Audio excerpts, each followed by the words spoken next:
জান, তুমি যে দেখতে কি সুন্দর, তুমি যদি তোমার নিজের দেখতে পারতে একটু ভালো কইরা, তাহলে তুমি তোমার নিজের প্রেমে পইরা যাইতা। তাইলে বুঝো আমার কি কি করতে মন চাইতেছে তোমার। আসিফ, এটা আসতে পড়তেছি, দেখতেছিস তো? এ প্রান্ত, তোর লইগে কি একটু শান্তি মতো প্রেম করতে পারুম না? সারাক্ষণ তো পড়া পড়া কেন করস? তুই কি পড়তে পড়তে পাগল হয়ে যাবি? আর কইও না, আমার রুমমেট প্রান্ত আছে না, সারাক্ষণ পড়া পড়া পড়া।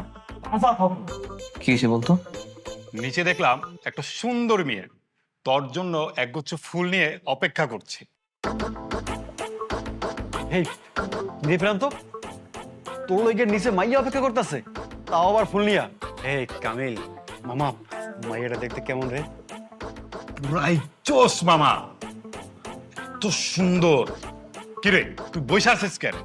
যা গিয়ে দেখা কর। ভাই দেখতেছ আমি পড়তেছি, কেউ যদি আমার সাথে দেখা করতে চায় সে উপরে আসুক, আমি টেবিল ছেড়ে উঠতে পারবো না।